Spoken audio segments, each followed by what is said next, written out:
Welcome, folks. Hi. Today's episode is called Stop the Chop Hodl. We want to thank all of our sponsors. Obviously, thank my producer Nick for always hanging in there and guest hosting today. But we want to thank our sponsors at Quantum Expeditions. If you're not aware, there's companies all over the world doing exactly what QX is doing. And that is taking methane flare and wasted energy and converting it into Bitcoin. This will continue to become the trend over the next decade, where all the major energy companies will be invested into Bitcoin mining. This is just a prediction we talked about 2 years ago, and this is becoming a more and more common theme. Greenpeace, sorry, you are wrong. Bitcoin is the green solution to your green economy that you've dreamed about for many, many moons. But if you don't have Bitcoin, guess what? It doesn't work. So this is a perfect example where they take methane flare from oil wells, right, where they can only take one or the other, right? So they take the oil. Well, guess what's left off? Methane. And it literally, they just set a match to it and it goes, and that goes in our atmosphere, and that's bad for humans and animals. So they take it, they cap it, and they put a generator on it, and they hook up ASICs, and then we're making Bitcoin. So again, is everyone caught up? This is why Bitcoin is the most amazing asset ever invented in the history of the universe. Amen. In the name of the Father, Son, and the Holy Spirit. We also want to thank our sponsors at Shieldfolio. Thank you so much for them. And there's a little QR code you can scan and get 20% off your Shieldfolio. Protect your seed phrases. And it's really amazing, right? Obviously, they have a special pen. You need a UV light to see your seed phrases, so people can't just open the book if they find it. Obviously, you should put that in your save or in your secret stash spot or whatever. Don't leave it out to begin with, but it has this extra security feature. It's also waterproof, and in the future, they are making one that will be fireproof. Amen. We also want to thank everyone at Deorganized Media and everyone at the Bitcoin Live family. Thank you for tuning in today. Amen. So let's get to it. Stop the chop hodl. Like, what's that all about? Well, there's still people trading. The bears are still think they're in control. And aren't we in a bear market now, Gerald? I would say no, not at all. In Bitcoin terms, no. If we just do basic math, right? Bitcoin's all-time high is a 125. We're at like right around 100. It's down 25%. That's like an average day for Bitcoin, right? Like when people say it's like, oh my gosh, this guy's falling. I'm like, here, let's take a gander at the hash rate, which I just pulled up while I was in the QE spaces. I was just in on the dais talking about Bitcoin today. Oh, I forgot to click my share button. My bad. Give me one sec. There we go. There it is. So you can clearly see Bitcoin's humming at 1.45 zettahashes right now. The sky's not falling. And if we zoom out to like a 6-month chart, you can see it is forming this massive bull flag of energy, right? So how many more weeks, days, or months is it going to take for this to zigzag to a point and start to flatline and it go like this? I don't know. It could be a couple of weeks, could be a couple of months. We did see some movement, right, from Bitcoin on Sunday, but I pulled up the on CoinGlass the spot ETF net inflow outflow, and I'll pull that up right now, and you can see just in when's this? This is from October, and the last like 30 days. This is October 16th. Let's see, what was that? 530 million out of the Bitcoin ETFs outflow. And then let's just get into November, right? See all these red spikes here. This day was no, that was a green day. Go up here. There we go. Yeah, 488 million. This day was 470 million. These days weren't too bad, but still millions of dollars. We go up to this one again, negative $566 million. So we're getting into the billions of outflows. This day here was a great day. It looks like just on Veterans Day, we had a lot of people buying back in, but at the same time, we have tons of this outflows. We still have whales. We still don't have clarity on the Clarity Act. And I still don't think that the Fed has cut interest rates enough. I think it needs to be a whole basis point, right? You do a whole basis point, that shifts everything, right? That shifts money markets, that shifts MBSs, right? So that shifts mortgage-backed securities. People want to buy our debt again because it is a whole 1%. If you're spending millions and millions of dollars as a market maker, that 1% is huge in gains when you're talking about the bond markets and etc.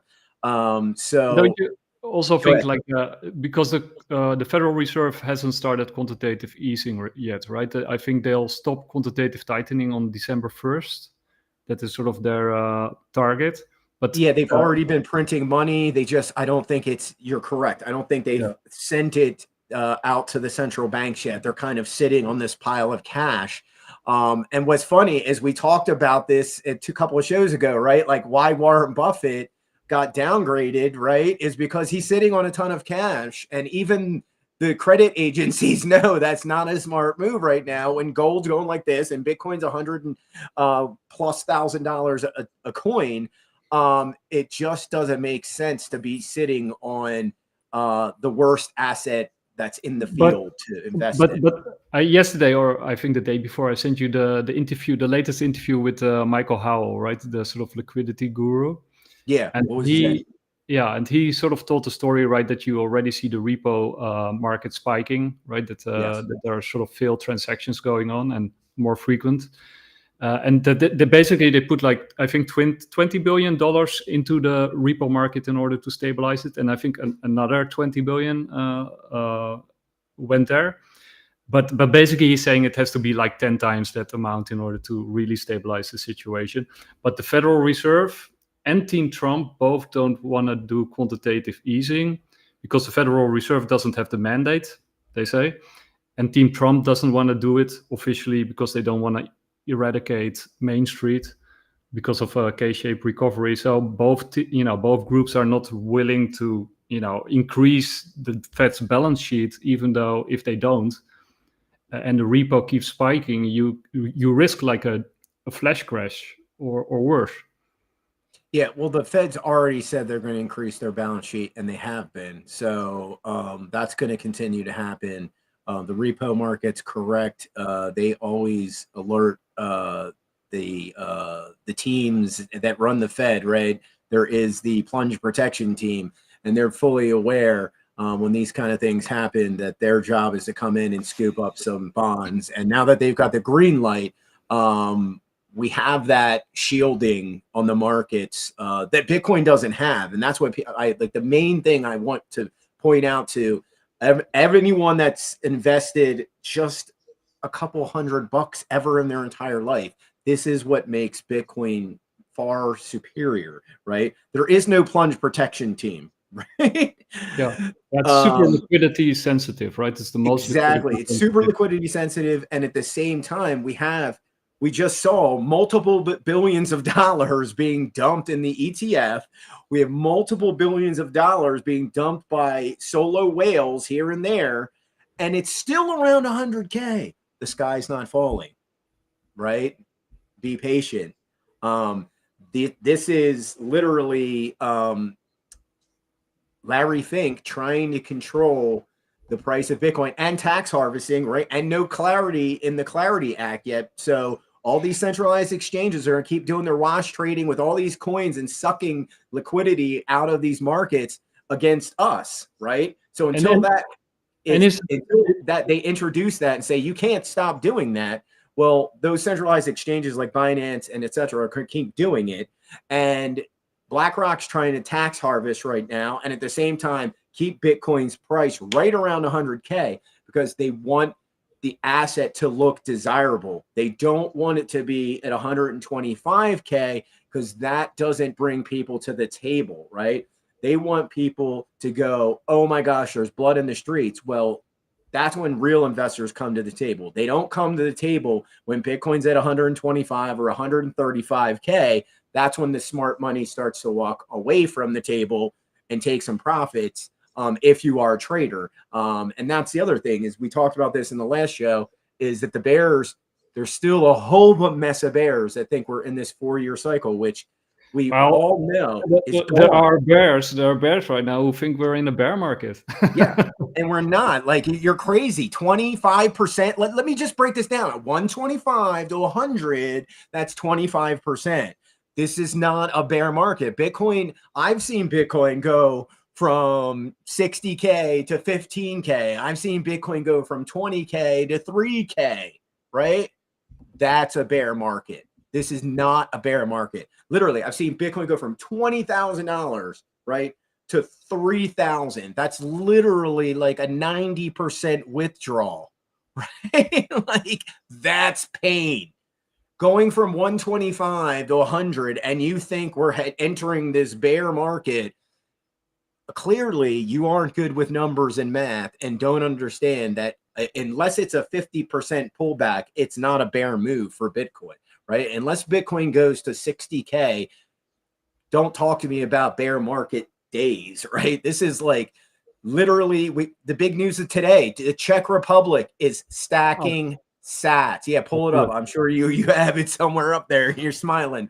There it is, right? So we've got exactly what I've been saying, and we've been talking about on this show for a long time. We have game theory playing out, right? The Czech central bank wants to buy billions of euros in Bitcoin. And why would they do that, right? Why would they do that? Because it defends the euro. And it's cheap right now. Yes, right?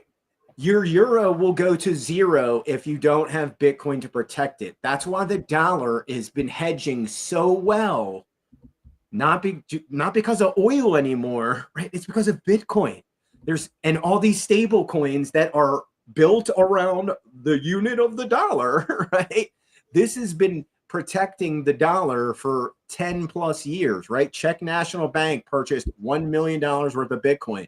And again, they will continue to do this, right? And again, this defends the euro. Every time a bank in the EU decides to do this and they're going to buck the system, at some point, the EU is going to be like, I guess we're investing in Bitcoin. Yes, yes. If you don't want to go into the dark ages, right? Because I posted a tweet. The EU, France, right? Or, EU, Great Britain, and New York will go into the dark ages if they keep up this nonsense with all these anti-Bitcoin postures in their policies, because it only does harm to you and your citizens. It doesn't harm the Bitcoiners of the world, right? It doesn't harm people in El Salvador mining Bitcoin. It doesn't harm somebody. It doesn't harm Monty Greenspan mining Bitcoin in Texas, right? So again, these policies are antithetical to what Christine Lagarde is talking about, right? You have to see that she is the emperor that wears no clothes. She keeps saying Bitcoin has no intrinsic value.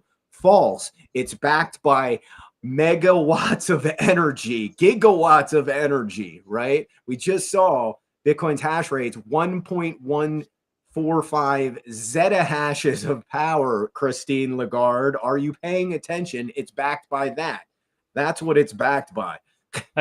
Gerald, I want to do a shout out to Bitcoin Amsterdam, because today and tomorrow is a Bitcoin conference. Actually, my brother and both my brothers went today. I wanted to go, but I had sort of like a health issue, so I couldn't attend. So hopefully I can attend tomorrow. But I heard they had a great time, and they're talking about European treasuries and all kinds of interesting stuff.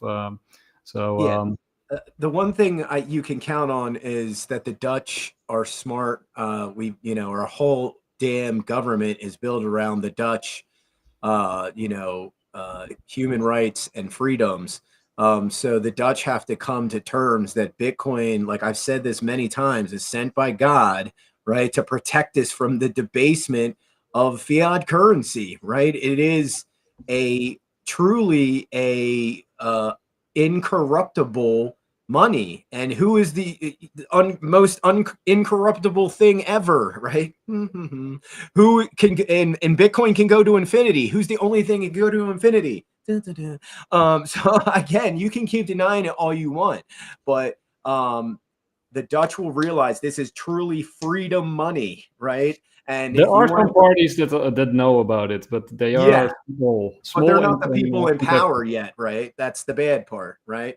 But there are Dutch that get it, because I know I've seen the signs. I've been to Amsterdam. I haven't since Bitcoin's inception, which I should go back to Europe at some point.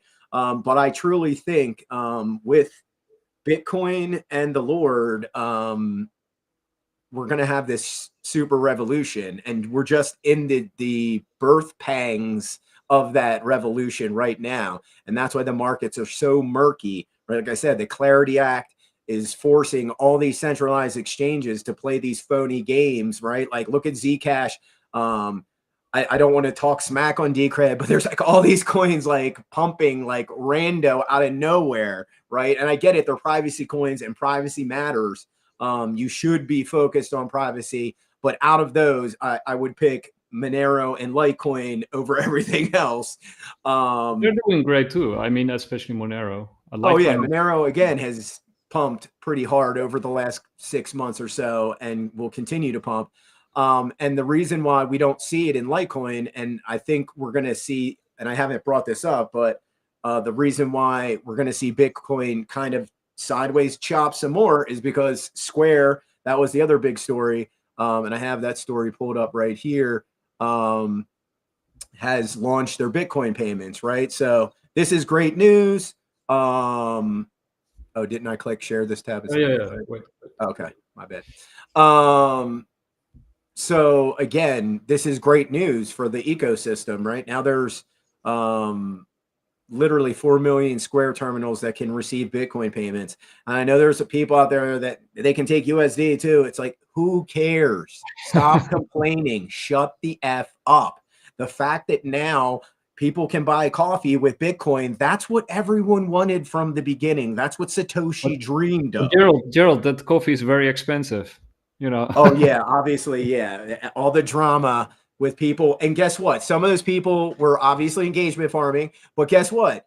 It's a 50-50 split, because I had to have, you saw the one person was like, I really don't know what a Satoshi is. Explain it to me like I'm stupid. And I was like, okay, here you go. Satoshi is 1/100 millionth of a Bitcoin, or point, what is it? 0.000000001.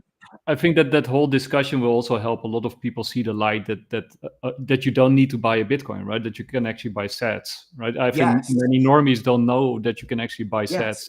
That you can buy micro portions of a Bitcoin, right? Let's point this out like 10 times, because we're in the fishbowl culture, right? You can buy micro portions of a Bitcoin. Micro portions, right? You don't have to buy $100,000 worth of Bitcoin. If you got it, do it. If you don't, $20. Like I got my friend started stacking sats. You know how it started? I had $8 in my Cash App of Bitcoin. I lightninged it to him, and it was like bling, and he was like, whoa. And that's the light bulb went off in his head, right? And then he was like, oh wait, I'm going to connect, because on the side he does a little door dashing, and he's like, oh, I'm going to connect my like they got a new card. He's like, I'm going to connect my virtual DoorDash card to this and start stacking. And literally started doing that right then and there. So retail is coming back, and they're starting to get why this is so important, right? And like I've stated for many, many moons, if you are going to use Bitcoin, go use it with these people and convince them to keep the Bitcoin, because he's charging 0% fees. Zero. Yeah. He's giving you free Bitcoin, literally, to all these merchants. Take advantage of it. Right? And so go ahead. I got a clip for you. I saw it yesterday, and I had to think of you immediately, because you sort of said like, if you can buy a whole Bitcoin, go do it. Well, I got this clip for you. Oh yeah, go ahead. And then I want to show that one. That would be my second advice. And the other very specific advice, I told my daughter. It's so soft. Can you turn on the if there is caption, closed caption? Yeah, you have two assets. You got the hard asset, which is your house, and you get some coin. All right, I'll do it like this. Fiat. That's a great deal. I know many people love real estate, but real estate.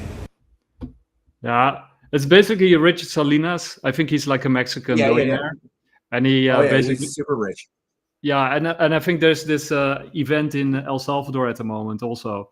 And he went on stage to say, take a mortgage on your house and buy Bitcoin. And I think you said at some point, like, sell your house and buy Bitcoin. Or I forgot who it was, but somebody. Yeah, I wouldn't go into debt to buy Bitcoin. That's why I tell people, like, go sell. Everyone's got useless crap, right? Like I had an electric bike I had to get a couple years ago because my Jeep had an issue and I had to put it in the shop, but it was post-pandemic, so everyone had their car in the shop.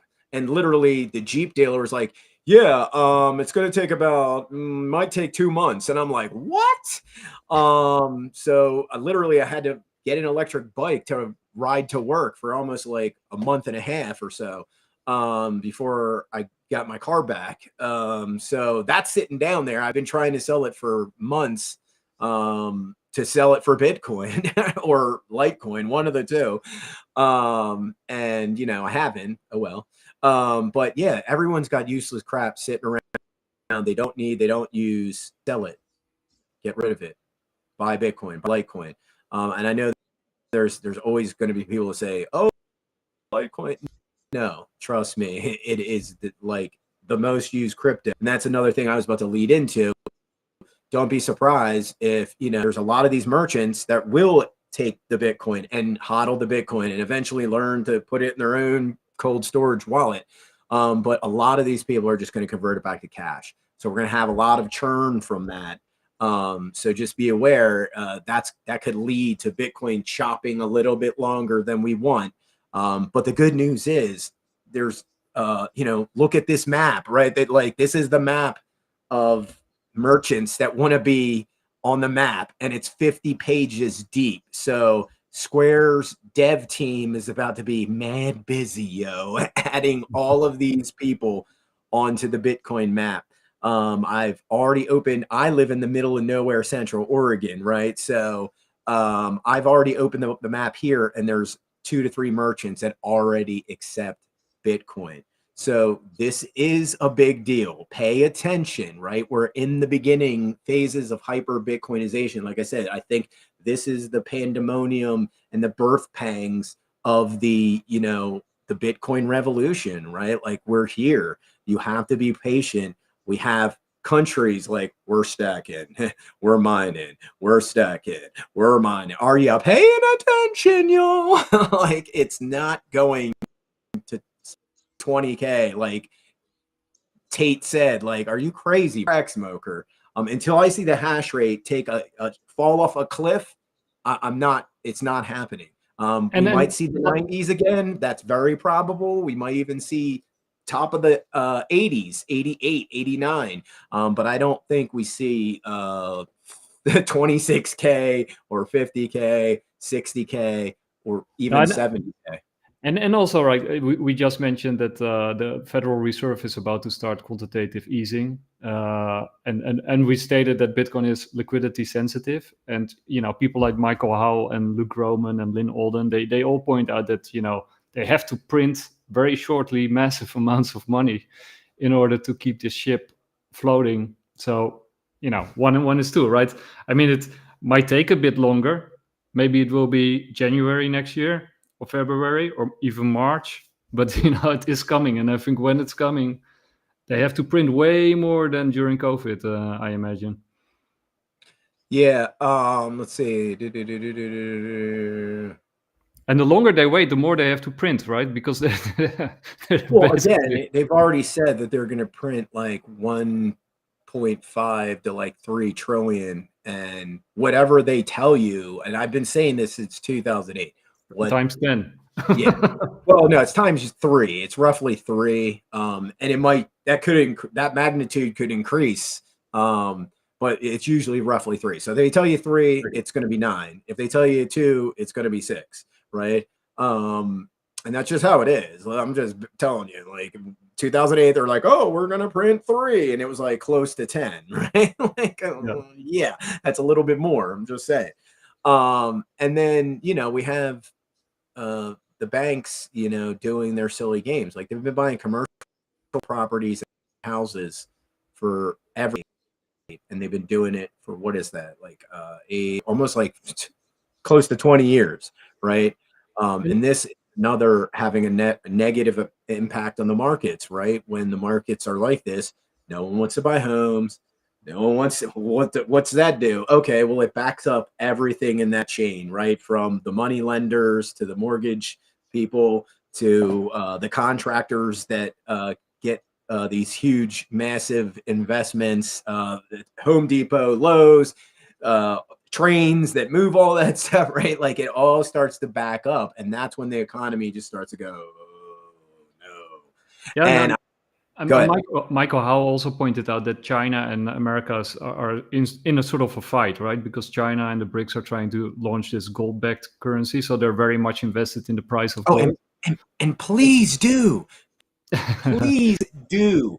Please do, BRICS. It will be the best failure you'll ever see. And I know this because this is my specialty. I have studied token economics in this space since 2018, right? So I tell people this has been tried with the Bank of Perth, right? Reserve of Australia that tried this, right? These people have good devs, right? Just saying, not saying you have crap, but I'm just saying these people know what they're doing. They tried it. I think a couple countries in Africa tried this, right? Who else? Oh yeah, Venezuela tried this, right? With the petro, trying to do it with oil and gold. So again, you're not the first, and failure after failure after failure after failure. And I will explain this, and we talked about this on the last show. Why is this? There's multiple reasons. Third-party redemption is the big one, right? Who's going to give me my gold down the chain if this is not a real decentralized system? I don't know. Who's got it? I don't know. So it doesn't work. It really just physically doesn't work, because you'd have to have all these decentralized vaults holding gold that somebody could just walk up to and be like, show a QR code and boom, okay, we've got gold for you. Does that make sense to anybody? No. Secondly, transparency. All the gold people really don't want you to know how much gold there is, right? Like we keep hearing, oh my gosh, here's another huge vein, another huge deposit, another huge nugget. And does the price of gold go down at all? No, because there's not a true supply, like an actual inventory of all the gold in the world. There's just a guesstimate, right? And that's why gold's bull crap. Another reason I hate gold. Do you know how much fake gold is out there? Do you know how much tungsten gold is out there, where they literally just take tungsten bars, they wrap it in gold, and it feels like a gold bar, but guess what? It's not gold at all. You just got scammed.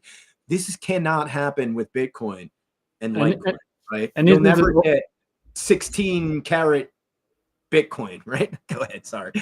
And this is also, sort of the banking system evolved from gold smiths, right? Because they sort of kept the gold for everybody and then started loaning out the money or the papers, and the paper certificates became the banknotes.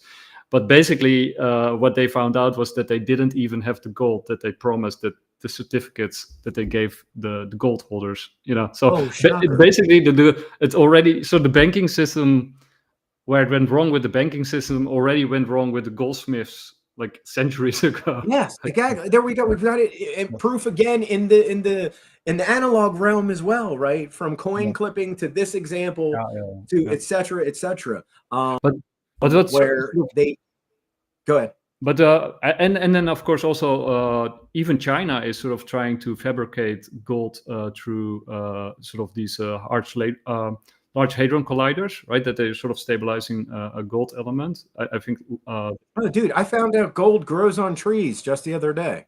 Pull it. I'm serious. Put put that in your search engine. Put gold grows on pine trees, and see what comes up. And you're gonna be like, what? Yeah. So yeah, he does grow on trees. So yeah, gold people, gold grows on pine trees. This just in. I hate to break it to you, gold's everywhere. Surprise! Because what happens is it's in the earth, and the roots then eventually suck it up, and it comes out the needles. Wow, there is some crazy term. There it is. But gold does, according to a new study. Yeah. So again, mind blower.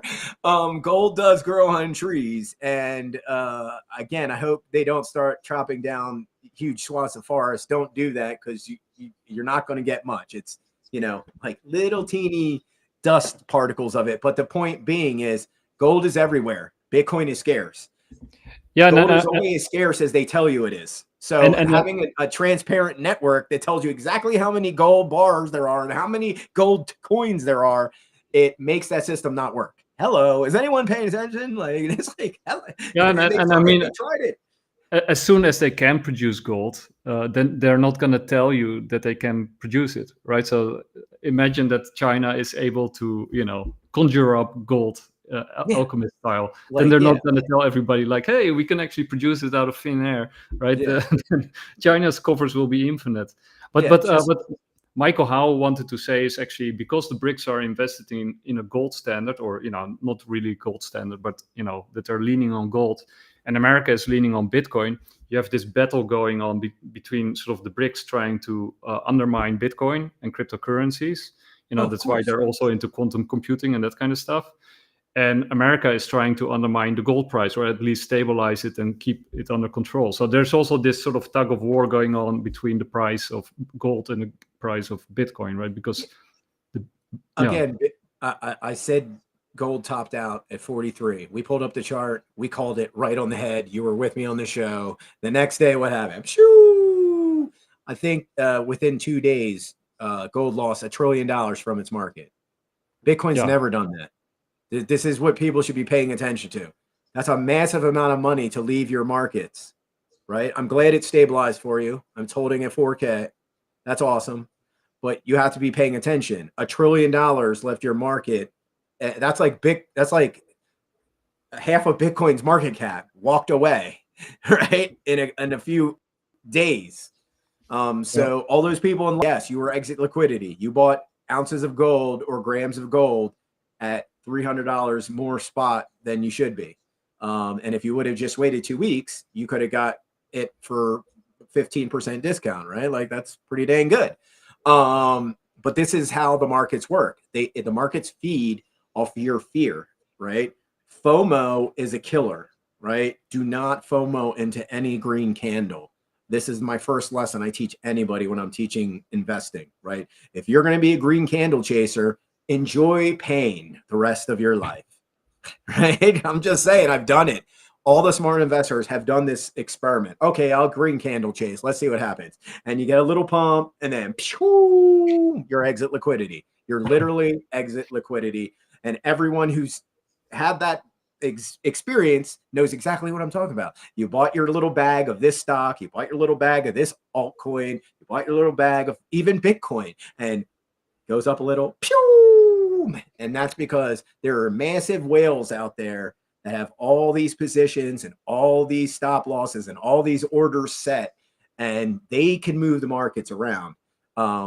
We're just little fish. But the cool part about Bitcoin and Litecoin, when the boats rise, all boats rise, right? Yeah.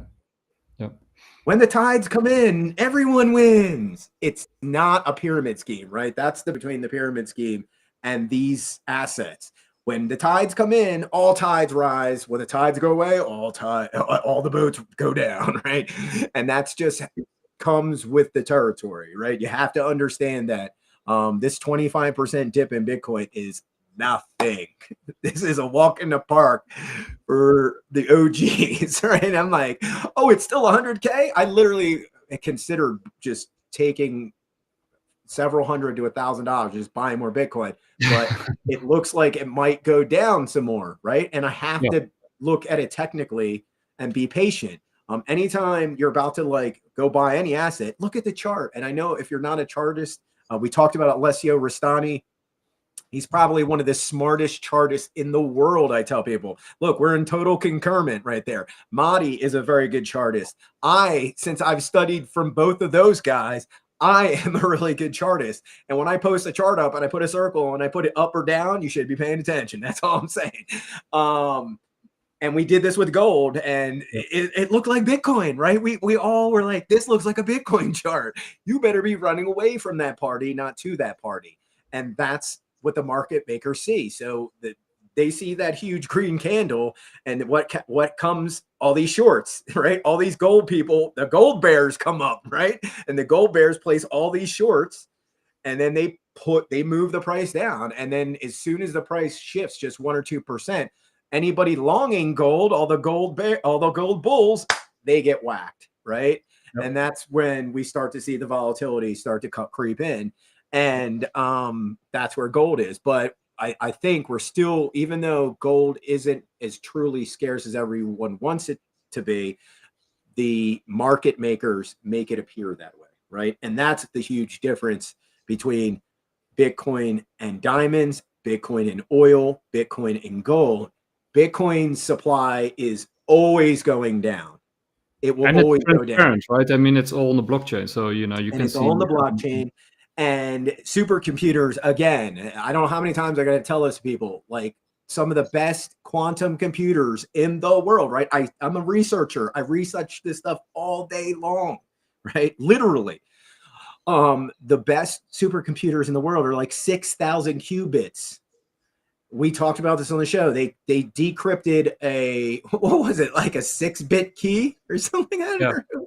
It was a 2-bit or a 6-bit key. It was small. Yeah. Bitcoin's a 256-bit encrypted. Right?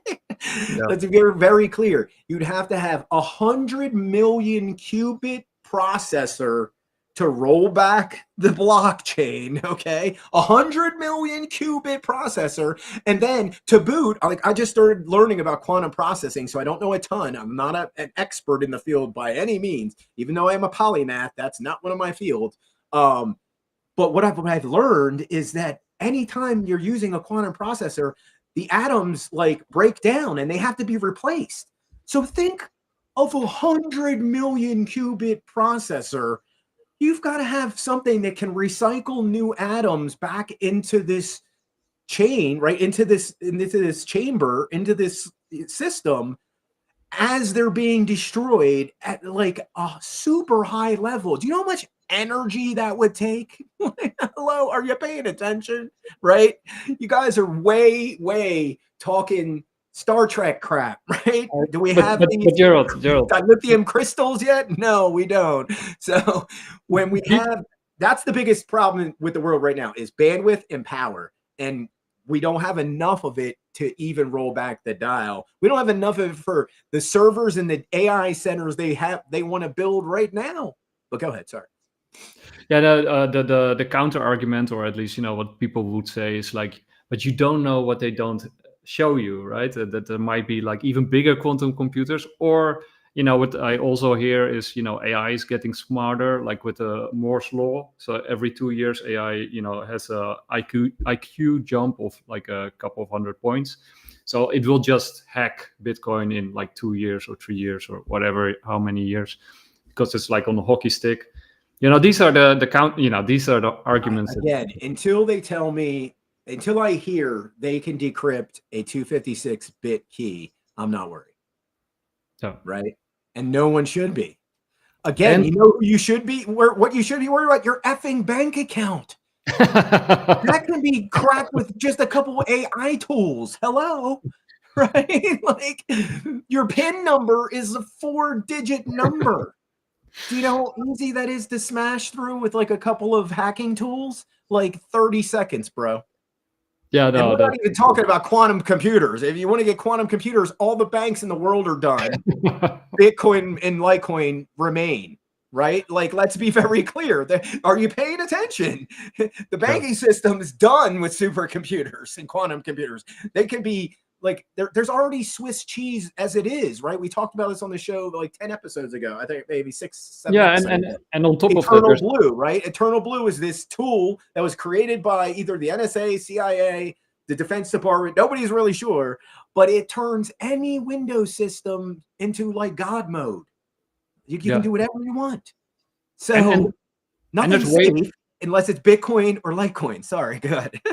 And there's way more money to gain from hacking the banking system compared to hacking Bitcoin, right? Because if you want money, then you would go hack the banking system first before you hack Bitcoin. Again, let's talk about that. Since you brought it up, and I kind of segued in there, let's talk about the Federal Reserve Bank that was hacked for $90 million. Oh, there you go.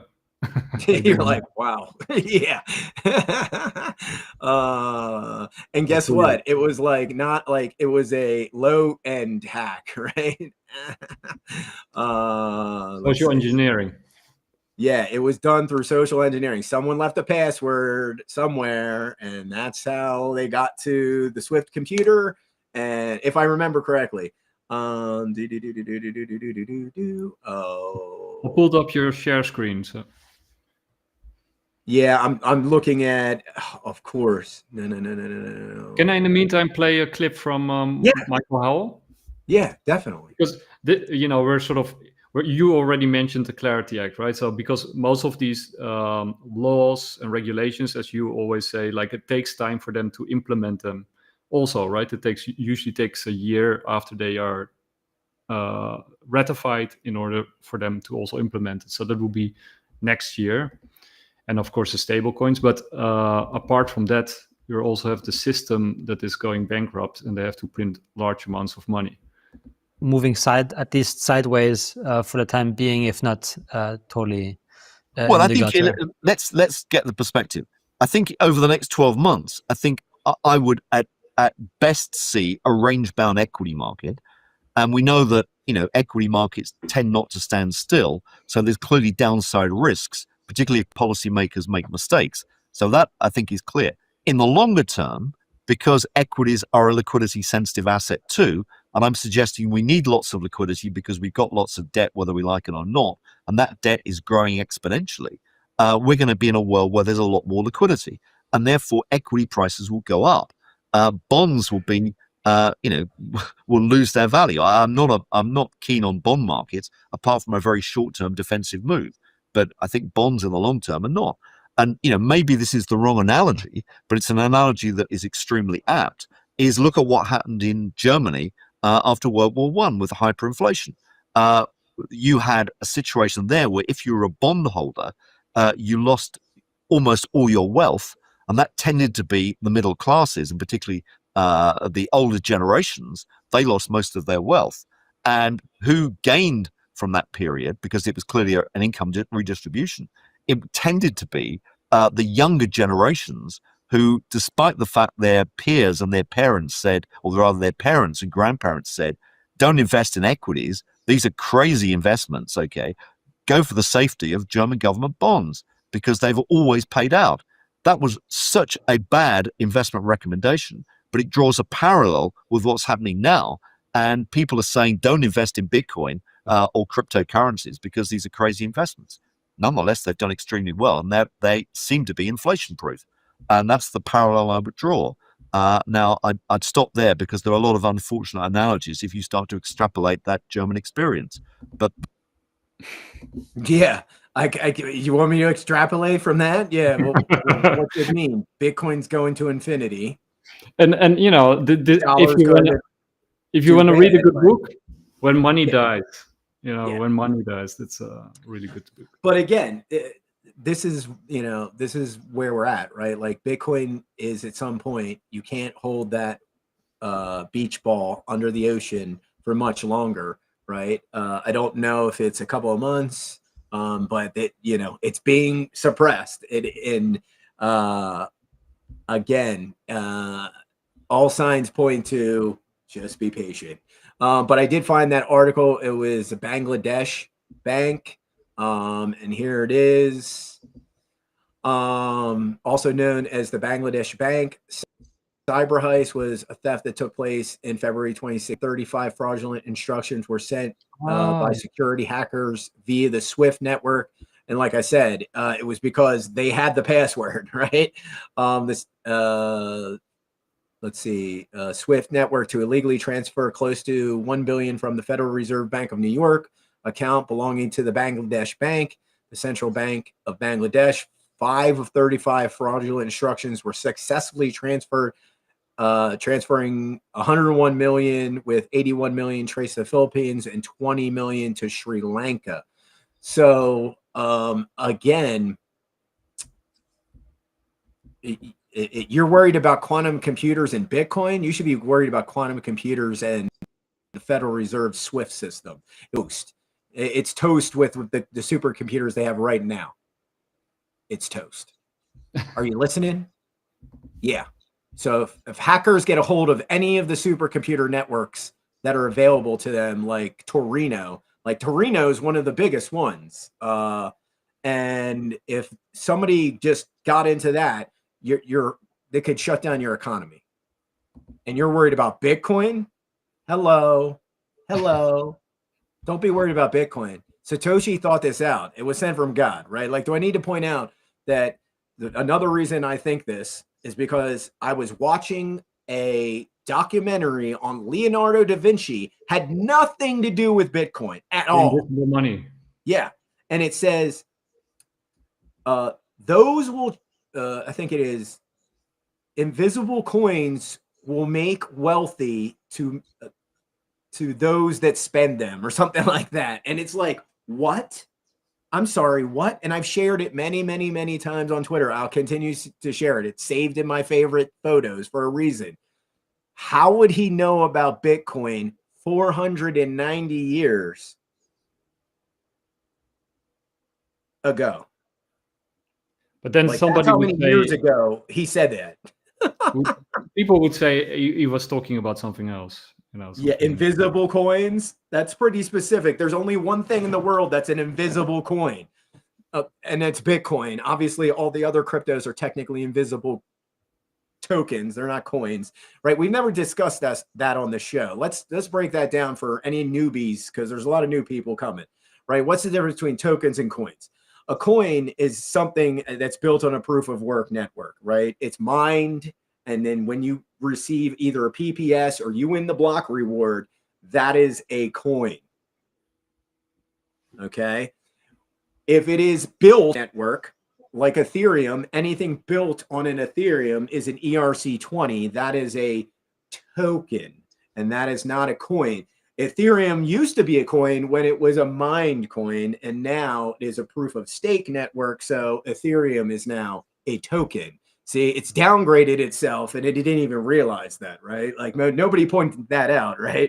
You went from a POW system, which, yes, is more energy intensive, but connects you to real world energy. Now that you're a proof of stake, you've downgraded your coin to a token. Sorry, these are the rules. I don't make the rules. I wanted also, I think I highlighted it in one of those spaces, but when you sort of compare Bitcoin to gold, like sort of gold has a dual case, right? You have gold as a monetary asset, and you have gold as an industrial asset, or whatever you want to call it. So it has a dual function, right? But it can only be one or the other. It cannot be both at the same time. But Bitcoin can be both a monetary asset and an energy asset at the same time. So it creates demand for itself. Gold cannot create demand for itself, right? It has to be either or. And Bitcoin can be and at the same time. So could be Bitcoin will generate its own demand, right? Yeah. You already see countries waking up that they want to mine it and have the monetary asset at the same time. It's like having your cake and eating it too. Yeah. And again, like Paraguay, look at Paraguay is already 4% of the hash rate. They will continue to grow. Like I said, in probably like less than 2 years, we'll see them become 10% of the global hash rate. So it decentralizes itself. Yeah, there's so much hydroelectric power in South America because of the mighty Amazon and its tributaries that there is tons of hydropower that certain time, the rainy seasons, right? They have rainy seasons too. In the rainy seasons, they have excess tons of juice, right? They got their turbines going nuts and they're like, well, what are we doing? And we're just churning nothing, right? They're literally just burning through money, just like when a solar farm, it's a sunny day and it's like April 25th, right? Nobody needs AC, nobody has heat on, and they're just creating tons of energy and no demand. Well, guess what? You hook up them ASICs, boom, you can mine Litecoin, boom, you can mine Bitcoin, and you're not wasting that energy anymore. You're capturing that energy and you're storing it in an electronic version of the hardest asset ever created, and then the second hardest asset ever created, which is Litecoin. Everyone used to think it was Ethereum, but too many things can happen to Ethereum. I'm sorry. I've just personally experienced them, and once you've experienced so many of those issues, it's like, I'm done. Sorry, Vitalik. I'm no longer a Vitalik fanboy. I apologize. And also, if you're like a home user and you have solar panels and the sun disappears, you can actually also then mine Bitcoin with it, so that the battery, that you don't ruin your equipment. Sort of, it can keep sort of constant going, right? Oh, again, it makes it a grid balancing. Yeah. It's the most grid balancing, amazing tool ever built, right? We've seen this multiple times in Texas. We're seeing this in Japan with TEPCO. We're going to see every energy company in the world go, we're throwing away hundreds of millions of dollars. Correct. You're just throwing away hundreds of millions of dollars. Why would you do that? I've been saying this for almost 2 years now. If you're starting a business and you're not calculating how you can invest an extra 10 to 20K in a couple of ASICs, right? You're going to have that business on. If the business is using X amount of energy, then you should be setting some of that energy aside for those ASICs, because then you always have an extra revenue stream coming in. And on those rainy days, when the bills are hitting the fan, you can go, oh my gosh, we got some Litecoin. Oh my gosh, we got some Bitcoin. And you're not going to struggle as hard. This is the biggest thing I'm trying to convince to the Zoomers and the millennials, right? This is why Bitcoin's so important. You're struggling, stop saving in paper crappy money. Yep. It's hurting your whole lifestyle. And I think, there's, I mean, you mentioned so many already, but it cleans up the planet, right? It makes the planet cleaner. It makes clean energy profitable for the first time. It makes government smaller. But it will also unlock a lot of new energy sources, right? Because you can basically go to places that have been impassable or inhospitable. You can just put some Bitcoin miners there, and suddenly those places that have been, economically unviable suddenly becomes viable because of Bitcoin mining. So it unlocks a lot of new energy resources, and plus it stimulates people to become more inventive in order to generate new energy. So it will basically drop energy prices and create new energy sources and make them viable. Yeah, and this is another reason why Bitcoin is superior to AI, right? AI is always going to be the real boon on energy price action, and Bitcoin can stabilize that, right? But I think we have to realize that Bitcoin is way more valuable as an asset and as a tool, and as the many applications we've already discovered and all the new applications we're going to see, right? Like, just look, we've been talking about mesh nets on the show. Hurricane hit, one of the worst events in like 40 to 60 years in their country. What's the only thing that saved them from going into sheer pandemonium? Oh, BitChat. thank you, Jack Dorsey, for saving Jamaica. No one's pointing this out, but Jack Dorsey and his team of devs saved Jamaica because that was the only thing people could download. And then they didn't need the internet, right? They turned on their Bluetooth. And then as long as other people nearby have a Bluetooth, they become a node in the network, right? That's how that works. They become a node in the network. And then as long as there's a chain, you can talk to that whole chain of people, right? Yep. And there's so many devices now that this is possible, right? We just saw it work in Jamaica, and literally BitChat probably saved Jamaica from going into like pure chaos because they had no communication systems. They had no way to talk, no way to communicate. And guess what? Their Bluetooth, BitChat saved the day. I just want to point out another quick point of why paper money is inferior, right? Like, let's be very clear. We're going to do a science experiment. Yeah, it's not that complicated. Cool. But we'll see. Everyone, right? Like, here's my phone. Yeah, it doesn't work. Not compatible. That's not compatible at all. I'm having some issues depositing this into my phone. And the same thing with gold coins. They don't jump into my phone either.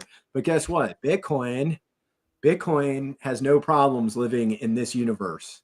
And that's what you have to understand as a boomer. Yes, you can touch this. You can't touch Bitcoin. Get over that. Get over that tactile nonsense. It's going to wreck you. Literally. This is not a joke anymore. I've been saying this since 2019 that if you don't know how to do a Bitcoin and Lightning transaction within 10 years, you're going to be that person like, can you show me how to send a text? I don't know how to attach a picture to my text. Yeah, do you want to be that person? Because that's what's going to happen. And guess what? I've been doing technology customer service for years. There are still people that don't know how to attach a picture to a text.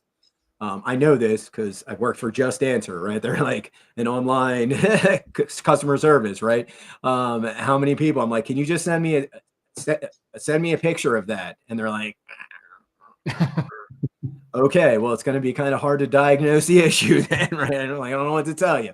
But yeah, paper money, one of the worst features of paper money is that when you spend it, right, it fractionalizes this, right? As soon as I go hand this to anybody, they give me back change, right? There's going to be some bills in there, but then there's going to be Federal Reserve shit coins in there. Pardon my French. But it breaks your money down and breaks your money down and breaks your money down. Bitcoin doesn't do that. Litecoin doesn't do that, right? When you pay in Bitcoin, you pay in Litecoin, you're paying exactly to the decimal point. Not one Satoshi more, not one Litoshi less, right? You're paying exactly what it is. And it doesn't fractionalize your money into these bogus pieces of nothingness, right? But then, that's Gerald, another thing that makes it superior at storing wealth. Go ahead, sorry. Gerald, the counter argument would be people pointing to the aurora borealis that was seen. What if you got like a gigantic solar storm and it fries all the satellites and all the devices on or your mobile in your hand and your computer at home? And well, so what would you say to those people? Literally, so this is why Bitcoin is the most superior asset, and it even is superior to Litecoin in this aspect.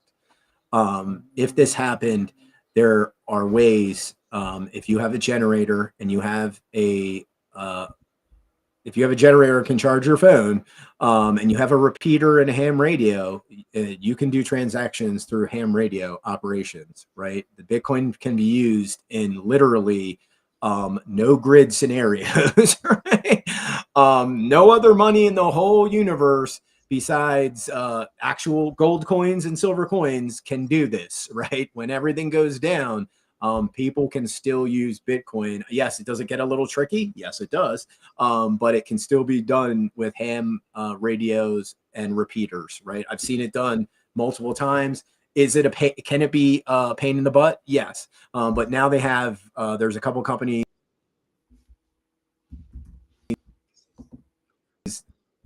very similar to what we were just talking about. This is where Hashnet and antenna system, right? So again, BitChat already has fixed that solution, right? I already have BitChat. There's not many people around me that have BitChat, unfortunately. But if the grid goes down and you have BitChat, they have BitChat, I can send you Bitcoin peer-to-peer through the Bluetooth network, right? Hello. Like, this makes it superior. And Litecoin, hey, Litecoin people, I would love to help you build a lit chat, because again, these kinds of networks need to be implemented, right? And yes, I discussed this yesterday.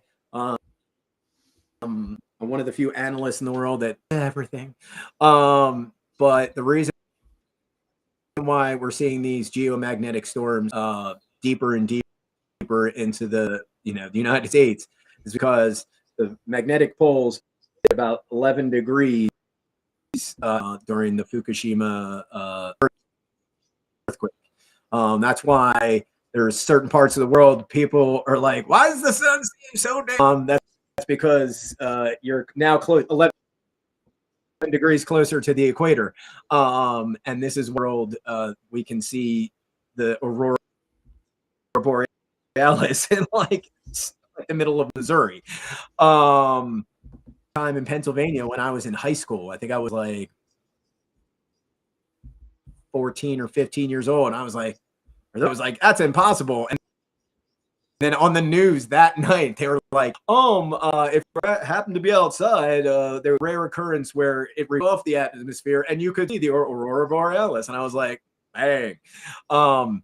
So I have seen it myself a couple of times. It is most impressive and amazing. But yeah, I'm not too worried because building the products that I am talking about to help us protect us from things like this, right? As long as sneeze. I sneezed you away. Are you still there, Gerald? I think your connection is falling apart. Yeah, I'm still here. Yeah, it was. I think I'm. We'll try and wrap it up. But yeah, so again, I wouldn't worry too much about these kinds. We're building Bluetooth meshnet products, right? And as long as we're building these products, they help us survive events that I've been talking about, right?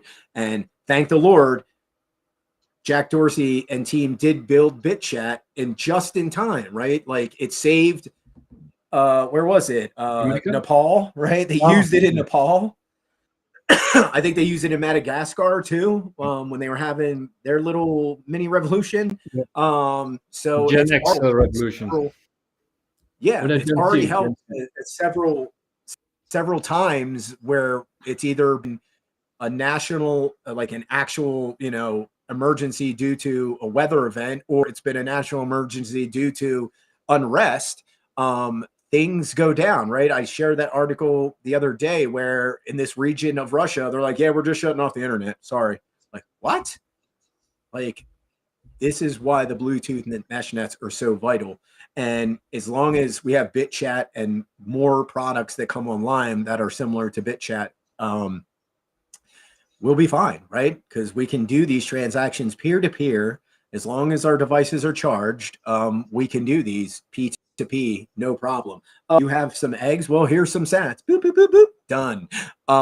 And that's, people don't get how powerful a tool BitChat has become in just, not even 6 months. It's just been built like 2 or 3 months ago.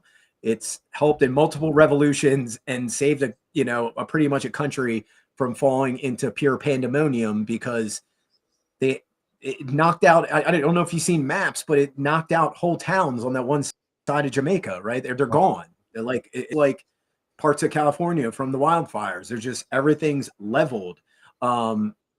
So again, I pray for Jamaica. I have been weeks. But yeah, like, again, these tools like BitChat, they saved the day. And that was just one application, and it's built on Bitcoin. So Bitcoin technically saved the day, because if Dorsey doesn't get the orange bug and he doesn't quit Twitter and sell it to Elon and literally start building the miners, the wallets, BitChat and Square and everything else. Oh yeah, there it is. Thank you, sir. But yeah, they literally like, oh yeah, we're just going to shut off the whole mobile internet. Sorry, click. And it's like, what? But yeah, that's from an article, I think it was like 10 days ago I shared, where Moscow Times. The most common instance of internet blackouts is government shutdowns. It's not due to national emergencies, unfortunately, even though that's like, it's like a 20-80 split or 80-20 split. It's 80% of the time it's the government. We're shutting it down. Like, oh, great. That's not good news. That's why we need these decentralized systems. We need decentralized communication systems. We need decentralized payment systems. We need decentralized data storage systems, et cetera, et cetera. And yes, they become slow and cumbersome, but they protect us from all of the, you know, evils of the Web 2.0, and the pitfalls that come with centralization, right? From honeypots to cybersecurity, right? We've discussed all of these issues before, where these databases are very vulnerable, right? Like hackers get to these databases and get your information, right? Just happened the other day, another 10 million people, I think like a week or so ago, from another, oh, sorry, your info's gone, my bad. And they get slaps on the wrist, right? Nothing really happens to these major companies that have paid hundreds of millions of dollars to these cybersecurity firms to stop this from happening. And what happens? Oh, you're okay. Don't do it again. I'm not cool. Isn't this also sort of the thesis from Jason Lowery's Soft War book, right? That the countries that are not invested in Bitcoin and proof of work are sort of very vulnerable in this new geopolitical world, because you have to encrypt critical data.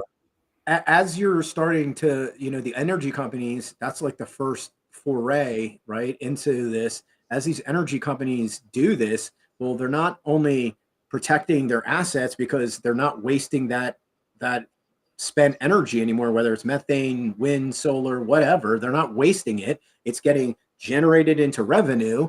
That's the first layer where they're going to start to realize it's like, oh, wow. And as these players figure it out, it's like, well, if we're not investing into this, and by the way, it starts to protect your energy, right? Because like I said, it's instant grid balancing. So if you are having issues, those miners, especially the big ones, can go offline. They're offline in 5 minutes, right? This is a fact. We know this time and time again. But as all of these players figure this out, this is just the beginning. And now we're getting into the geopolitical game theory, right? Where Czech Republic, we bought $1 million worth of Bitcoin because they understand the countries that don't get involved into Bitcoin, you will be extinct. Your economy will collapse against the power of Bitcoin, and you will have nothing to do except adopt Bitcoin. So those are your choices. At a higher price. How to adopt it like America is doing, where it protects your other assets, or you can just adopt it like El Salvador and put it on the balance sheet as money. But we all know it's money. It just happened again here in America this week, right? It is money. It is superior to this. I'm sorry. This works. But guess what? So does Bitcoin in 4 million vendors across America now. And Jason Lowery has this really nice term. He calls Bitcoin, or at least, you know, sort of the proof of work systems, a national defense industry. Part of the national defense. Is. Again, as more and more countries figure this out, well, where are you going to start cutting from? You're going to be cutting from the biggest budget. And that, for us, we spend 10x more than China. Right? China is number 2, and we spend like 10 times more than they do, right? Like it's insane how much money we spend on defense, and it needs to be managed better. Elon's not the first person to say this. My dad was a defense contractor. I worked for him. And the years we were open, like we made these kits for Abrams, A1 Abrams tanks, right? These repair kits. And they had stuff in there that, you know, like even to this day, like, okay, there's this one gas panel and it's probably like, which is thick. It's aluminum, armor plated aluminum. Wow. Back then. But those kind of things, like when the government pays for it, and there was like valves, like we get these like high-end like valves that were like airline grade aluminum, like blue and red. And like these things cost us, you know, maybe let's say $10 to $20 a unit. Government would pay $700 a unit, right? And this has been going on since the 90s, y'all. So Elon's right? I've been saying it way before Elon again, right? I've called Dogecoin way before Elon. I've been talking about defense contracting way before Elon, but he knows way more about it now because he's been in the space, right? He has been a defense contractor now. He knows that there's so much waste, right? We've seen the videos of the generals, you know, paying $800 for a hammer that you can get at Lowe's for like $20, right? This is not like some big conspiracy theory. This is just the military is not good at managing some of their budgets. But that's also, I mean, this is also the curse if you're like the reserve currency of the world, right? Because you can spend money like it's, you know, nothing. I mean, like my yeah, but you shouldn't, even though it was the 80s and 90s and they were. Yeah.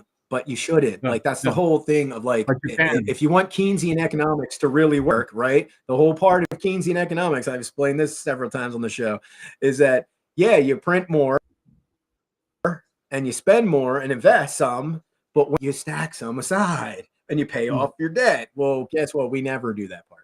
No, we never ever do that part. You know, and what Michael Howell also says, like, you know, if you can print the money and if you can control the interest rates and you lower them to, you know, basically he says, you know, lowering interest rates to zero, or, you know, the NERP that we had, it hasn't occurred in 4,000 years of history. There's no recorded, there's no time in human history that we dropped interest rates to zero. So, but if you drop interest rates to zero and you print a lot of money, you know, people are going to spend money on stupid stuff and invest in stupid stuff, right? That's how human nature is. So, and that's what America and Europe and other Western countries did, right? And the BRICS had to, you know, pull the belt tight in order to survive and take the pain early.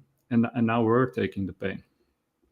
And don't get me wrong, like what BRICS is trying to do isn't as shady as everyone wants to think it is, right? They're trying to protect their money. If there was no Bitcoin, it was smart. Yeah, if there's no Bitcoin, they should have been doing this years ago. But they're trying to protect their assets, their money, and their countries from the U.S. interest, where, you know, we go in and China goes in. Like, I don't know why China is a part of BRICS, because China's notorious for doing this too. They've snuck their way into the BRICS, and they do the same things the United States is, and they're even more brutal with it, right? They'll go in Kenya, and this is me just being hypothetical, but they'll go into Kenya and be like, oh, we'll build you this new soccer stadium, like $200 million soccer stadium. Sure. And then like 6 months later, here comes, you know, President Z or his reps or whoever. And they're like, yeah, we want all your timber rights and your gold rights. And they're like, no. And they're like, we just built you that stadium. And then like a day later, 40,000 troops land. And they're like, sure, yes, you can have the timber. It's like, you know, no, that wasn't strong arming a country into giving up. And guess what? That was a hypothetical, but they've done that time and time again. Go look at the map of Africa and just look. I tell people, look at Darfur. I think they have close to 2,000 military in in Sudan and South Sudan now, right? What? Yep. Yeah, there's 250,000 Chinese military in it's two countries now, Sudan and South Sudan. If I'm not mistaken, check my geography. But yeah, it might be less, but because I would say it was 2012 or something like that. But yeah, that's the whole reason you never talked about Darfur at all, is because China, one of their biggest oil wells in the world, runs right through that country. That's facts. So if you just always start to peel the veneer back behind any event, it either comes back to oil or money. And it's usually oil these days, because that still runs 80% of the world. And Bitcoin fixes that too, right? Like, if Bitcoin makes the green economy work, Bitcoin's always going to be chasing the cheapest energy source. And that's what forces people into thinking what we were just talking about. Well, everyone's just going to spend money because they don't have to think about it. Well, Bitcoin forces you to think about your money and your scenario ratios, whether you're a miner or you're just a hodler. You start to look at your finances and pay your bills on time and set, some aside so you can buy when those dips come. And if you're a miner, you're trying to figure out that energy to cost ratio and what's the cheapest energy source I can get to generate those cheap sats, and wasted energy is the cheapest, right?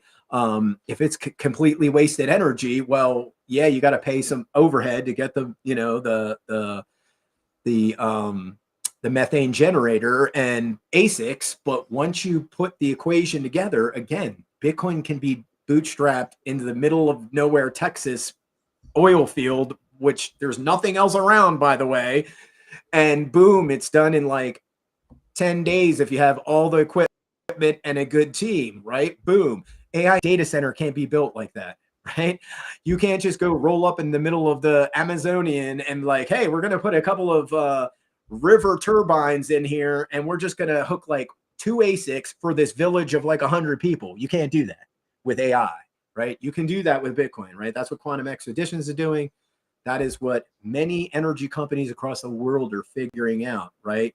Oh, that energy project we couldn't build in the Congo. Well, now we can do it because we'll take like $50,000 and we'll buy 2 ASICs and we'll buy a couple of turbines for the river that runs through the town, like I just said before, and boom, we're generating energy that people never had before. Right now they can read at night. I know there's people that don't get that people don't have lights, but there's still people that don't have lights in their house to read at night. That was the story that I wanted to mention from Daniel Batten and Ethiopia, right? With those dams that they had, and basically the profits that they're now generating by hooking up some Bitcoin miners is that they can expand the energy grid throughout Ethiopia, and people who had never had energy before suddenly have energy, and they can start competing with us on a level playing field, right? Because these people are rising. And then it creates jobs, right? Yeah, so now there's people that are like working at those Bitcoin mining farms. They're getting paid, and some of it in Bitcoin, and now they're not struggling, right? That's how powerful it is, right? Like my favorite example is the guy in El Salvador, right? And we'll wrap up with this story. So Bitcoin gets made legal tender, I think, was it 2021, officially June, somewhere around there, I think it was. Let's just go with that. I don't have to be 100% accurate, but you're going to look it up. I love you. So Bitcoin becomes legal tender in El Salvador. This guy used to have to take a day off from work, get on the bus, pay for the bus fare, ride into San Salvador, right, to the big city, go pay his wait in line for like 2 to 3 hours to go pay his phone bill, right? And then he would have to pay another fare, get on the bus. So he spent a whole day off just to go pay his phone bill. Now he goes, bing, bing, right on his phone using the Lightning Network. And guess what? He now has an extra day of pay. That's 4 extra days of pay a month. So now he's got... Yeah. And he's more productive, right? He's way more productive. So again, it's showing you how much friction it takes out of the system, and it puts that money back into the consumer's hands, right? Now that guy isn't wasting a whole day. It's doing nothing. Like he's doing nothing all day. Just go pay his phone bill. He can do it from his phone.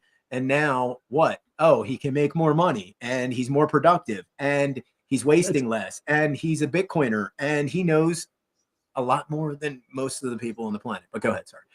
By the way, it was September 2021. Yeah, you're right. And that kind of reminds me this story about Weimar Republic in Germany. That at the worst moment in sort of the hyperinflation, you had like people, mostly women, who had families, who had to wait in line a whole day in order to get a loaf of bread for their children who were waiting at home without their mom. And then at the end of the day, because then the prices would have skyrocketed again, she would come home without a loaf of bread. Right? That's where we are headed. You're wasting an entire day not feeding your family, not being with your family, doing non-productive, idiotic, insane stuff. Yeah, like literally, he could have been spending time with his family, and now he has 4 days extra that he can either work or he can relax, right? And that's a huge difference. Like Bitcoin gives you some time back. It's that powerful of a tool. It literally it distorts like, and I've said this time and time again. It monetizes time, right? It monetizes it's like a graviton, time. right? Yeah, it's like a graviton, man. It's literally like a white dwarf. It is, and people say like, you know, it's like a black hole, but I'm like, no, it's more like a white dwarf that has like a massive gravitational pull. But it's very similar to a black hole. But then I took a step back and was like, no, Bitcoin's gravity itself, right? Which is even more powerful, right? It is G. It is not a black hole. It is, there's big, you know, capital G in physics, if you know physics. And that's a huge deal. And everything is now starting to gradually be pulled toward it, right? We've seen it with housing. It's literally the price of a house in Bitcoin is going like this, right? And we did it with diamonds a couple of episodes ago, right? That guy was like, here, I'll take that back. Well, it was a Bitcoin. Now it's 0.00 what is it, 0.001 Bitcoin or something like that. It's like, what? So again, Bitcoin is slowly pulling this crazy inflation game that's gotten away, like the scene in Up where the house is taken off, and Bitcoin is that gravity that's pulling everything back down to earth. And it's going to take some time. And right now we're in that, like I said, the death pangs of the fiat world, and we're transferring into the cryptoverse. And it's, I told a lot of people that this day was coming, and it's going to be very confusing. And there's a lot of chop, right? As you say in the title. So just hodl. Yeah, just hodl. That's the best thing you could do. Just hodl and sit on it. And if you are going to spend Bitcoin, go to one of these vendors that Square has opened up. Show them how to do it. They're supposedly going to be doing a bounty system. I hit Miles up a couple of times with my tweets. I was like, please put up a QR code with a referral code, right? Like, hello, that protects all parties, right? You don't want people scamming you for $25 with a Bitcoin using AI photos with like around, fake merchants, like, but once they start rolling this program out, yes, go spend some of your sats. If you do have a Lightning wallet, go spend them at a local vendor. I even considered that there's only 3 places in my town. I was like, 2 of them, like one's a parkour gym and the other is like something else. And one was a jewelry store. And I was like, I don't really need any jewelry, but I was like, maybe I'll get a nice silver cross or something like that. Maybe. But it made me think, right? It made me think, right? And that's what people don't get, is that all these Bitcoiners around the globe, we went from just 15 years ago to no one being able to use this stuff to now you can go into many places in America and purchase something. And again, you're helping that person figure out the most important asset ever created in human history. And once this referral bounty thing happens, you're talking like, I think I calculated roughly $100 million bounty if they really are going to say $25 worth of Bitcoin for every merchant you help, right? Like, whoa, that's a big bounty on the table. I hope it's true. We'll see. Miles was talking a lot out of the side of his butt because they're like, yeah, this is live. I was like, the map's not live yet. Now it's live. You go into Cash app, it's live. But it was live for his like dev team, right? but yeah, really, just being really honest with the Cash App and the Square team. Yes, please protect yourself from scammers. Don't just let it be an honor system. Like, yeah, just tag me on X. Yeah, trust me, bro. People are gonna fake the funk. It's crypto, right? So, Gerald, we should end with the market, right? Because everybody's in a panic. So, you're a chartist. You already said this is like probably a dip. So, how do you see this work out? Because we're below 100K, right? Yeah, I think let's pull up a chart. I don't think I have one up at the moment, but let's pull one up. BTC. I think it's at 98 or something.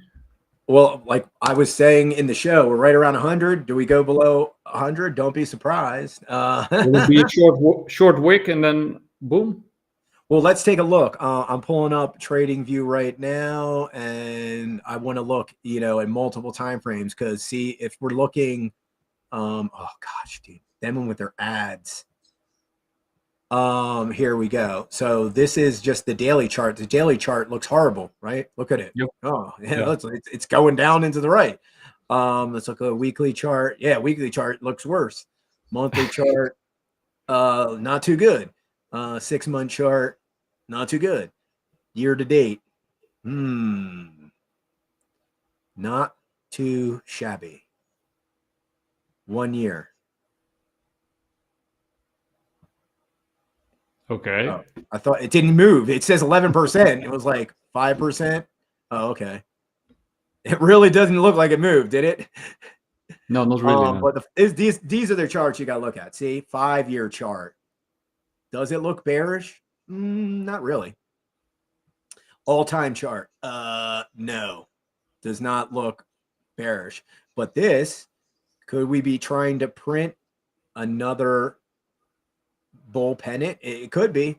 But again, look at like I said, like here we are back on 2021. You see this? I have the only thing I see on this chart that's like dangerous like this is this wick here. And the wick ends like right about there. So it went to, 103 was the low on that day, and then it broke support, and now we're here at 97. This is the next line in the sand, is this wick here, right? So where's that? That's at 74. If it breaks through this here, which is 93, well, it could go lower. But I don't see that. You wanted me to give some good analysis. So if we look at the CoinGlass. And if you see that happen, do you think it will be short and violent, or do you think it will be long and drawn out? Well, like I was saying earlier in the show, I think it could be drawn out just because we have so many factors at play, right? We have the ETF. Clearly, there's people dumping the ETF right now. We calculated somewhere, I think, roughly, I want to say over $2 billion dumped in just the last 30 days. But let me share this tab. The good news is you can see this period right here. I mean, people were buying massive amounts. When is this? The beginning of October. And we had another spike just the other day right here. That was on Veterans Day, I think. But the next day after, there was a not equal to that spike, but it was a big outflow of roughly, looks like $250 million or so, a little over $250 million. So the one thing we can say is that we do, like I've been time and time again, we have global game theory playing out. We have nation states mining and buying. The hash rate, again, I pull it up. It's at 1 point. Let me refresh the screen just to make sure it's still there. Oh, it went higher. It's at 1.256 zettahashes. So again, also all the macro points to Bitcoin's fine. I think we're seeing tax harvesting. We're seeing a lot of this unclarity with the Clarity Act, right? If they're not going to pass this bill. Well, the centralized exchanges are going to do wash trading. They're going to still try and suck as much liquidity out of these S-coin markets as they can before they're told, oh, you can't play these silly games anymore. It's 100% illegal by FINRA and the SEC. And I think we're seeing a lot of that, like I said, tax harvesting. We're seeing people play funny games with Zcash, Decred, and the privacy markets to wash some of that money out of the markets, right? Like, let's be clear, why would they pump like thousands of % out of nowhere? Well, they're taking all of that wash traded money and they're putting it into products that they can hide, right? Because all you got to do is like put it into Monero, and then take that Monero, send it to an exchange, and buy some Litecoin, send that Litecoin to another exchange, buy some Monero, and send that Monero back to a different wallet, and Bob's your uncle. Nobody knows where the money went, right?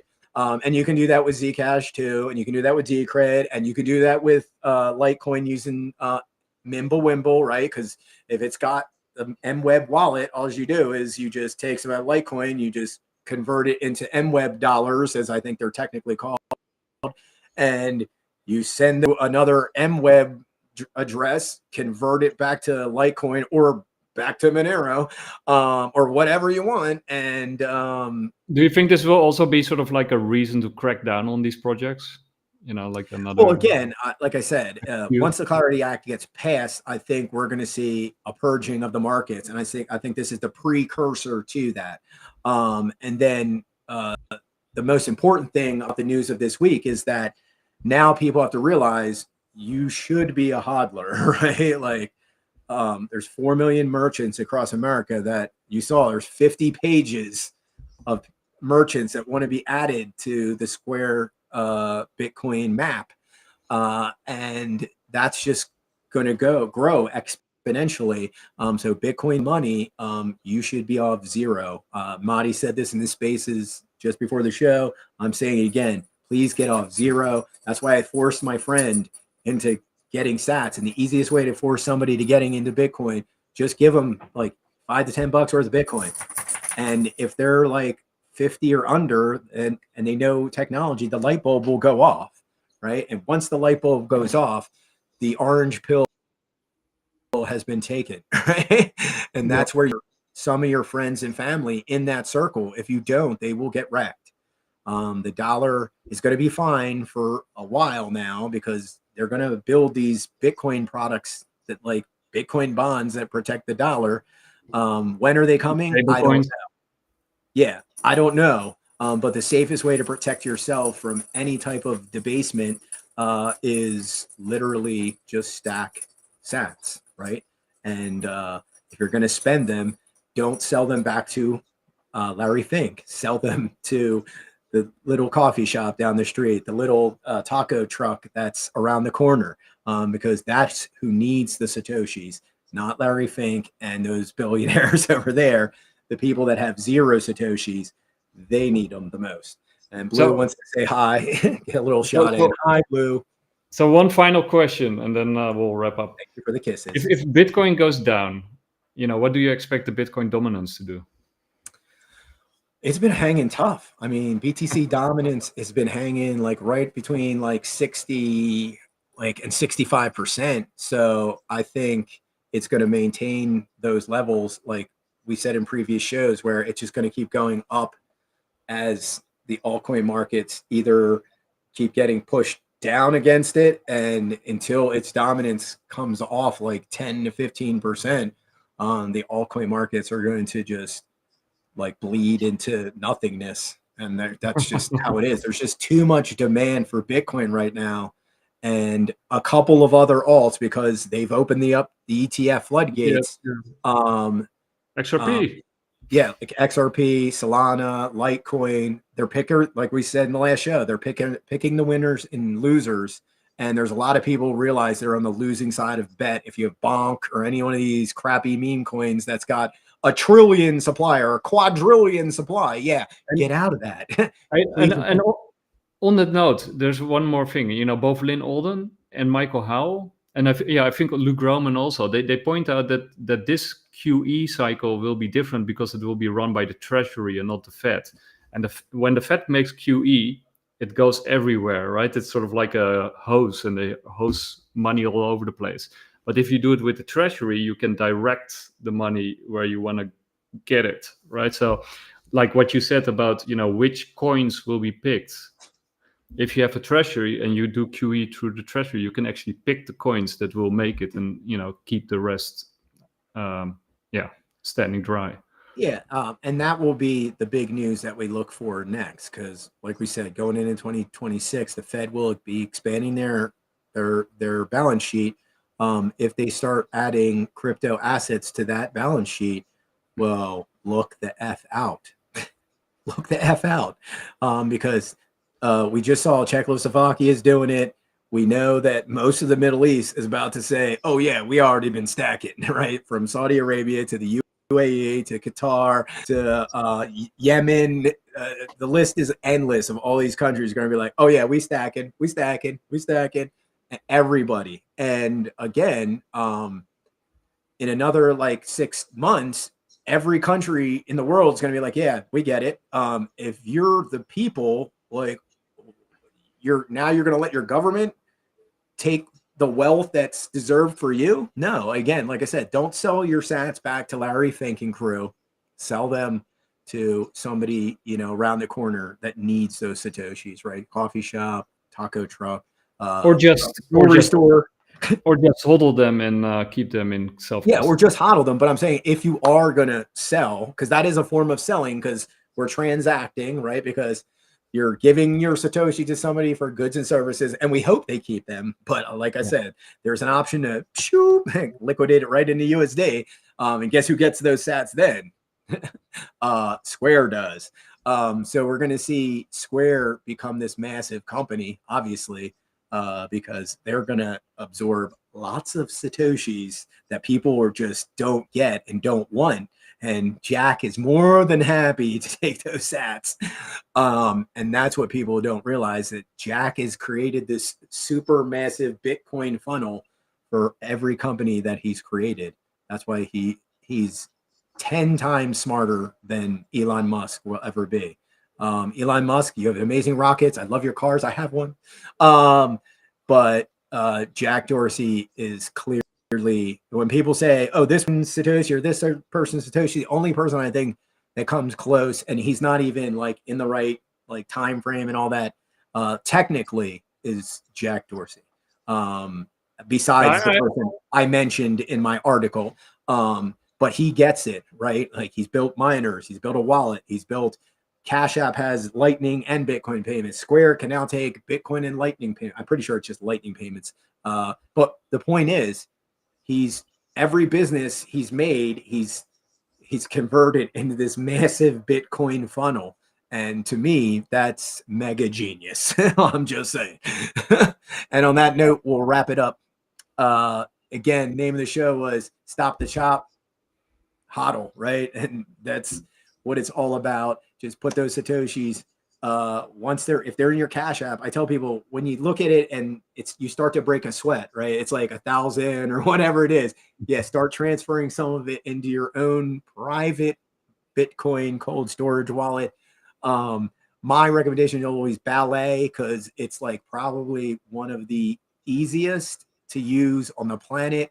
I don't get any payment from them. They gave me a free wallet one time about 7 years ago. I tested it out, and I tested out Trezor, Ledger, probably like 6 different types of wallets out there, cold storage wallets. And Valet by far is the easiest if you're brand new to Bitcoin. It's simple. You scan the QR code, the app comes up on your phone, boom, you can start putting Bitcoin into that wallet. And the really cool part is it's not electronic. So I've had multiple times with my Ledger where I can't get the newest firmware update and, oh, I'm screwed. Oh, great. That's awesome. I don't like that. Just saying Ledger, Trezor, come out with a low-tech version of your wallet like Valet did. And I think you will be surprised. Anyway, thank you, Nick, for hanging out. Thank you for everyone watching today. We thank all our sponsors again. That will be Quantum Expeditions, Shieldfolio, Deorganized Media, and everyone that does a show on the Bitcoin Live Network. Thank you so much. Have a great night. Peace. Was fun. Take care. Take care.